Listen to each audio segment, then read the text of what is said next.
अब देखिए प्रश्न क्रमांक 14 क्या दिया हुआ है।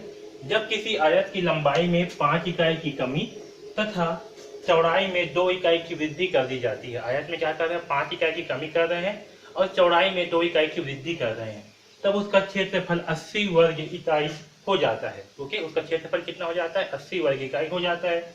जब उसकी लंबाई में 10 इकाई की वृद्धि करते हैं और चौड़ाई में 5 इकाई की कमी करते हैं। ओके, अब क्या कर रहे हैं, लंबाई में जो है 10 इकाई की वृद्धि कर रहे हैं और चौड़ाई में जो है 5 इकाई की कमी कर रहे हैं, तो आयत का क्षेत्रफल 50 वर्ग इकाई हो जाता है। आयत की लंबाई और चौड़ाई हमें ज्ञात करनी है। ओके, तो चलिए इसे जो है हल करते हैं। देखिए हमें क्या करना है, आयत की लंबाई और चौड़ाई ज्ञात करनी है। तो जो चीज हमें ज्ञात करनी होती है उसे हम क्या मान लेते हैं, उसे हम एक्स और वाई मान लेते हैं। तो मान करके चलते हैं कि आयत की लंबाई, ठीक है, आयत की लंबाई क्या है, आयत की लंबाई जो है वो एक्स है, ठीक है, और आयत की चौड़ाई क्या है, तो आयत की चौड़ाई जो है उसे वाई मान लेते हैं। ठीक है, आयत की चौड़ाई इसे जो है वाई मान लेते हैं। ओके, तब देखिए तब आयत का क्षेत्रफल क्या होगा, आयत का क्षेत्रफल बराबर होता है लंबाई इंटू चौड़ाई। ओके, क्या होता है, लंबाई इंटू चौड़ाई। तो लंबाई कितना है, एक्स है, और चौड़ाई कितनी है, चौड़ाई जो है वाई है। तो आयत का क्षेत्रफल क्या होगा, एक्स वाई होगा आयत का क्षेत्रफल। ठीक, आयत का क्षेत्रफल बराबर कितना होगा, एक्स इंटू वाई। ओके, अब देखिए पहली शर्त के अनुसार क्या है, जब आयत की लंबाई में 5 इकाई की कमी तथा चौड़ाई में 2 इकाई की वृद्धि कर दी जाए। ओके, तो आयत की लंबाई में क्या कर रहे हैं, 5 इकाई की कमी कर रहे हैं, कि लंबाई कितनी है एक्स, इसमें क्या कर रहे हैं, 5 इकाई की कमी कर रहे हैं, यानी कि एक्स से -5 कर रहे हैं। ओके, और चौड़ाई में 2 इकाई की वृद्धि कर रहे हैं। ओके, तो क्या कर रहे हैं, उसकी लंबाई में 5 इकाई की कमी यानी कि एक्स से -5 और चौड़ाई में 2 इकाई की वृद्धि यानी कि एक्स से +2, तब उसका क्षेत्रफल 80 वर्ग इकाई कम हो जाती है। उसका क्षेत्रफल कितना हो जाता है, 80 वर्ग इकाई कम हो जाता है। तो देखिए आयत का क्षेत्रफल क्या होता है, लंबाई की चौड़ाई, तो लंबाई ये आपका क्या है, लंबाई ये आपका चौड़ाई है, इसका क्षेत्रफल क्या होगा, 80 वर्ग मीटर कम होगा, और क्षेत्रफल क्या है, एक्स इंटू वाई है ना। तो एक्स इंटू वाई माइनस क्या हो जाएगा, 80, क्योंकि 80 वर्ग इकाई क्या हो रहा है, कम हो जा रहा है। आया समझ में। तो x -5 इंटू एक्स +2 बराबर क्या होगा, एक्स वाई -80। ओके, अब चलिए इसे जो है हल करते हैं। तो यहाँ क्या है, x -5 इंटू एक्स +2, इसे मैं यहाँ हल कर रहा हूँ, x -5 इंटू एक्स +2 है ना। तो जब इसका आपस में जो है मल्टीप्लाई करेंगे, गुणा करेंगे, तो हमें देखिए क्या प्राप्त होगा। पहले क्या होगा, x का गुणा जो है x +2 के साथ में होगा, फिर क्या है -5, तो -5 का गुणा जो है x +2 के साथ में होगा। तो x इंटू एक्स कितना होगा, x का वर्ग, x इंटू 2 कितना होगा, 2x, -5 इंटू एक्स क्या होगा, -5x है ना, क्योंकि माइनस प्लस है तो क्या होगा, -5x, -5 इंटू +2 क्या होगा, -10 होगा।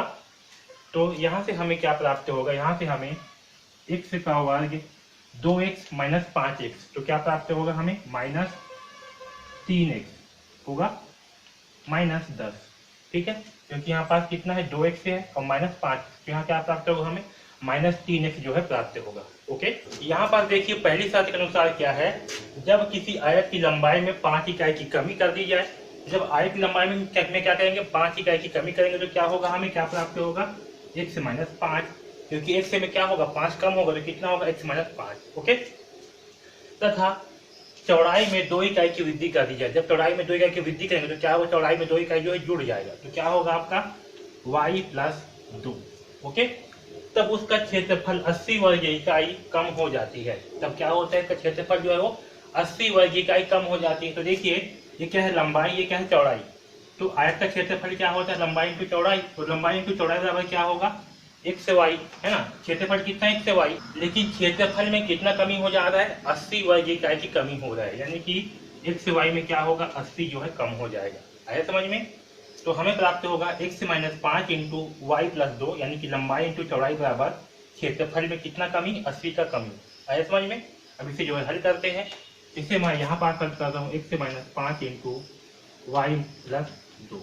ओके, तो यहाँ पास होगा x into y +2 -5 into y +2। Okay, अब इसका जो है गुणा करते हैं, तो x इंटू वाई बराबर कितना होगा, x y, plus x into 2 बराबर कितना होगा, 2x, -5 इंटू वाई कितना होगा, -5y होगा, क्योंकि यहाँ माइनस है प्लस, तो क्या होगा -5y। -5 इंटू +2 तो क्या होगा -10। ठीक है, अब इसे जो है यहाँ पास लिख लेता हूँ मैं। तो यहाँ होगा xy plus 2x minus 5y minus 10, okay, बराबर xy माइनस 80। क्या होगा xy माइनस 80 होगा। ठीक है, अब जो है इसे मैं इस तरफ पक्षांतर कर रहा हूँ xy को, और -10 को उस तरफ पक्षांतर कर रहा हूँ। ओके, चलिए अब जो है इसे क्या करते हैं, दोनों को इस साइड में पक्षांतर कर देते हैं। तो xy, और जब ये xy इस तरफ आएगा तो क्या हो जाएगा -xy होगा, प्लस 2x माइनस 5y, यहाँ पास है -10 और यहाँ क्या है -80 है। तो जब -80 जो है इसका पक्षांतर होगा तो क्या हो जाएगा +80 बराबर 0। ओके, अब देखो यहाँ क्या है xy, यहाँ +xy है, यहाँ क्या है -xy, तो इससे क्या हम दोनों जो है कैंसिल हो जाएंगे। यहाँ पास क्या बचेगा, यहाँ बचेगा 2x माइनस 5y, और यहाँ देखिए यहाँ क्या है -10, यहाँ +80, तो जब 80 में से 10 घटाएंगे तो कितना बचेगा 70, तो होगा +70 बराबर 0। ओके, इसे जो है समीकरण 1 मान लेते हैं। ठीक है, आया समझ में यहाँ तक। अब देखिए दूसरा शर्त के अनुसार क्या है कि जब उसकी लंबाई में 10 इकाई की वृद्धि कर दी जाए, यानी कि लंबाई क्या है x है, इसमें क्या कि 10 का वृद्धि कर दी, और चौड़ाई में 5 इकाई की कमी कर देंगे। चौड़ाई क्या है y है, तो y में जो है 5 इकाई की कमी कर देंगे। ओके, तब क्षेत्रफल में क्या होता है 50 वर्ग इकाई की कमी हो जाता है, यानी कि क्षेत्रफल क्या है xy, इसमें क्या होगा 50 की कमी हो जाएगा। आया समझ में। तो अभी जो है इसे हल करते हैं, तो x plus 10 into y minus 5। Okay, इसको जो है आपस में मल्टीप्लाई करते हैं, तो x इंटू क्या होगा y माइनस 5 प्लस 10 इंटू क्या होगा y माइनस 5। ओके, अब देखिए x इंटू वाई क्या होगा xy माइनस x इंटू -5 क्या होगा, तो -5x होगा, प्लस 10 इंटू वाई तो क्या होगा +10y, माइनस 10 इंटू -5 क्या होगा, तो -50 होगा। ठीक है, आया समझ में।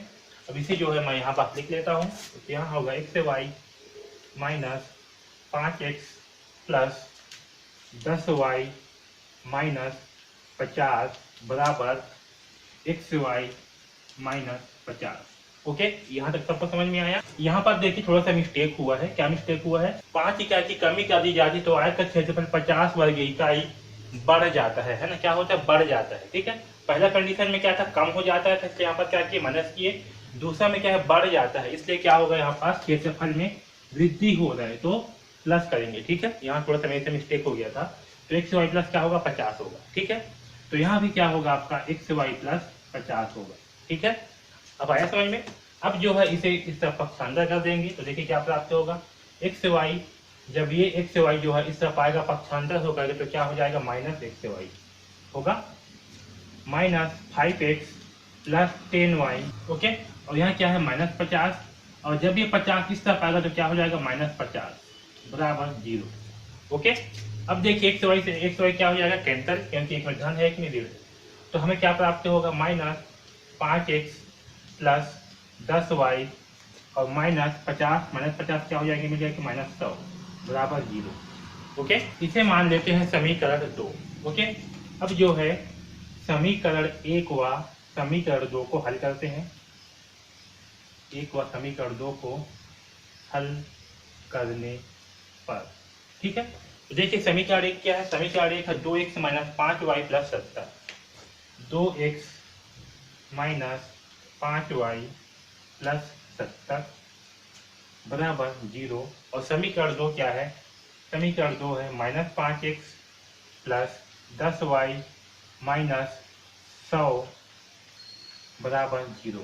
ओके, तो इसे जो है हम वज्र गुणन विधि की सहायता से हल करेंगे। किससे, वज्र गुणन विधि। ठीक है, तो चलिए इसे जो है हल करते हैं वज्र गुणन विधि से। इसमें क्या होती है x का बटे करेंगे, और जब x वाले को बटा करेंगे तो क्या होगा इस y को लेंगे और इस वाले पक्ष को लेंगे। ठीक है, इन दोनों का आपस में क्या करेंगे तिर्यक गुणा करेंगे, तो इसके जो संख्या है 5 -5 इसका गुणा होगा -100 से, और ये जो 10 है तो 10 के पहले क्या करेंगे माइनस लगाएंगे, तो -10 का गुणा होगा इस 70 से। आया समझ में, क्या करेंगे -5 का गुणा होगा -100 से, तो -5 इंटू -100, फिर बीच में जो है माइनस का चिन्ह लगाते हैं, मतलब लगा दिए माइनस का चिन्ह, फिर 10 का गुणा होगा 70 से, तो 10 इंटू 70, ठीक है, बराबर y बटे y के साथ में क्या होगा, इस y वाले पार्ट को छोड़ेंगे, ठीक है, और इसके आगे से यानी कि इस साइड वाले जो पक्ष है, यहाँ क्या है 70 और क्या है नीचे में -100, तो इस 70 का गुणा होगा -5 से, यहाँ करेंगे 70 गुणित -5, बीच में लगाएंगे माइनस, ये 100 है, क्या है -100, तो -100 यहाँ कर रहा हूँ माइनस, चलो यहाँ लिखता हूँ माइनस, फिर क्या है -100, तो इस -100 का गुणा होगा किसके साथ, 2 के साथ, तो गुणित 2, आया समझ में, इस प्रकार से। अब जो है एक करेंगे, क्या करेंगे, बटे 1, ये भी आपका बराबर में होगा, बटे 1 वाले में इस वाले पक्ष को छोड़ेंगे, और जो आपका x से का गुणा होगा यानी कि 2 का गुणा होगा 10 के साथ में, तो 2 इंटू 10, बीच में लगाएंगे माइनस का चिन्ह है, यहाँ क्या है -5, तो -5 गुणित और क्या होगा -5, ठीक है, -5, ठीक, यहाँ तक आया सबको समझ में, कैसे कैसे हुआ फिर बता रहा हूँ। पहले जो है x वाले पार्ट को लेंगे, तो x वाले पार्ट को छोड़ देंगे, x का बटे में -5 का गुणा होगा -100 से, तो -5 गुणित होगा -100, बीच में लगाएंगे माइनस का चिन्ह, फिर यहाँ +10 है, तो 10 का गुणा होगा 70 से, ठीक है, बराबर y के बटे में करेंगे, तो क्या होगा, y के आगे का जो पक्ष है उसको पहले लेंगे, यानी कि 70 गुणित -5, फिर बीच में होगा -100 गुणित 2, ऐसे समझिए, फिर 1 का बटे होगा, 1 आ जाएगा तो इसको छोड़ देंगे आखिरी वाले पार्ट को, 100 y का जो है आपस में सीधे गुणा होगा, तो 1 का बटे होगा 2 इंटू 10 माइनस, यहाँ पर क्या है -5, तो -5 इंटू -5, ऐसे समझ में। अब इसे मैं यहाँ पास आगे हल कर रहा हूँ, ऊपर को मिटा रहा हूँ, हमें क्या करना है, आयत की लंबाई और चौड़ाई जो है ज्ञात करना है, इसे याद रखना है, क्या करना है हमें, आयत की लंबाई और चौड़ाई जो है ज्ञात करनी है, ठीक है, जहाँ पास आयत की लंबाई क्या है, x है, और चौड़ाई जो है y है, इन दो चीजों को याद रखना, ठीक है, मैं इसे मिटा रहा हूँ। अब देखिए x का बटे में क्या होगा, तो x का बटे -5 इंटू -100, तो क्या होगा, ऋण और ऋण क्या हो जाएंगे, धन हो जाएंगे, और 100 इंटू 5 पे हो जाएगा 500, यहाँ आएगा 500, ठीक है, बीच में क्या है -10 इंटू 70, तो -10 इंटू 70 कितना होगा, -700 होगा, यहाँ हो जाएगा -700, ठीक, 10 इंटू 70 -700 होगा, ठीक है, बराबर। अब देखिए y के पक्ष में क्या आएगा, तो y बटे y के नीचे में क्या है 70 इंटू -5, तो कितना होगा, 7 पंचे 35, यानी कि -350, और यहाँ देखिए क्या है माइनस इंटू -100, तो माइनस माइनस क्या हो जाएंगे, धन, ओके, और धन 100 इंटू 2 यानी कि 200, यहाँ पास आएगा +200, ठीक है, बराबर यहाँ पास जो है 1 का बटे में आएगा, इसे भी आगे मिटा देता हूँ, यहाँ क्या होगा 2 इंटू 10, इसका मान होगा 20, माइनस बीच में क्या है, ऋण और ऋण क्या हो जाएगा, धन, ओके, यहाँ क्या होगा, ऋण और ऋण धन हो जाएगा, तो धन 5 इंटू -5, तो क्या प्राप्त होगा, -25, तो यहाँ आएगा -25, ठीक, यहाँ तक जो है सबको समझ में आया। अब जो है इनका आपस में घटा लेते हैं, तो देखिए 1 से बटे क्या होगा, 500 में से घटाएंगे -700, तो प्राप्त होगा हमें -200, ओके, बराबर y का बटे में है -350 में से घटाएंगे 200, तो क्या प्राप्त होगा हमें -150, बराबर 1 बटे 20 में से घटाएंगे -25, तो हमें क्या प्राप्त होगा, -5, ठीक है।